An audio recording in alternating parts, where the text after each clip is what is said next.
सबको अलग अलग समझाया, सबको अलग अलग समझा करके ये कहा है कि केवल 2 दिन की तो बात है, आज जाएंगे, कल रुकेंगे और परसों हम वापस आ जाएंगे। मुझे जाने दो, मुझे बारीकियां सीखने दो। उन्हें अपने प्रेम का सबको भरोसा दिलाया कि मैं तुमसे बहुत प्रेम करता हूं, लेकिन मेरा जाना आवश्यक है। जब कोई भी गोपी मानने को तैयार नहीं हुई, समझाने पर भी, तो भगवान को लगा कि इनको केवल राधा रानी ही समझा सकती हैं, क्योंकि वही उन्हीं की ये सब सखियां हैं, उनकी आज्ञा का ये पालन करेंगी।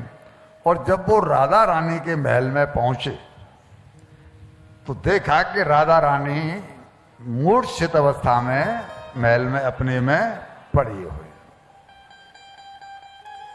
उनको मूर्छित देख करके भगवान कृष्ण ने राधा राधा करके पुकारा, लेकिन उनकी मूर्छा नहीं टूटी।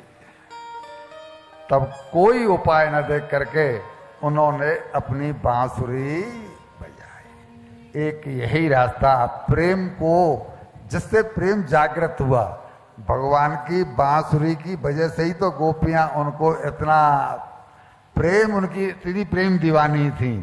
और जब बांसुरी बजाई तो राधा जी की मूर्छा थोड़ी थोड़ी दूर हुई।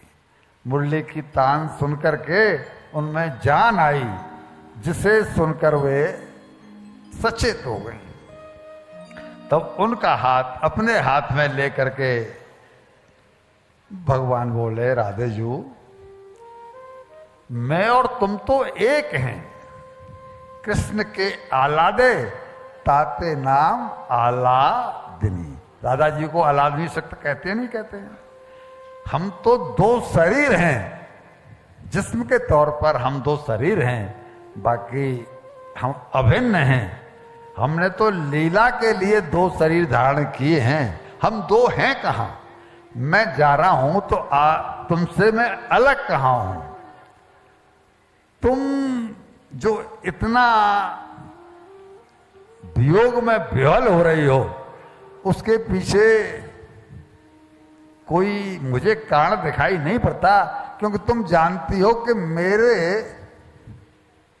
अवतार का हेतु क्या है। क्या मैं यहां पर बंसरी बजाने आया था?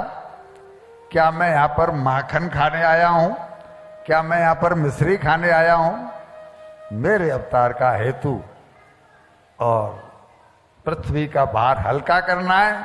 मैं यदि अब नहीं गया तो फिर ये स्नेह बढ़ता ही चला जाएगा, और मैं अपना उद्देश्य को पूरा कैसे करूंगा। ये बात मैं कह के जा रहा हूं कि मैं परसों आ जाऊंगा, लेकिन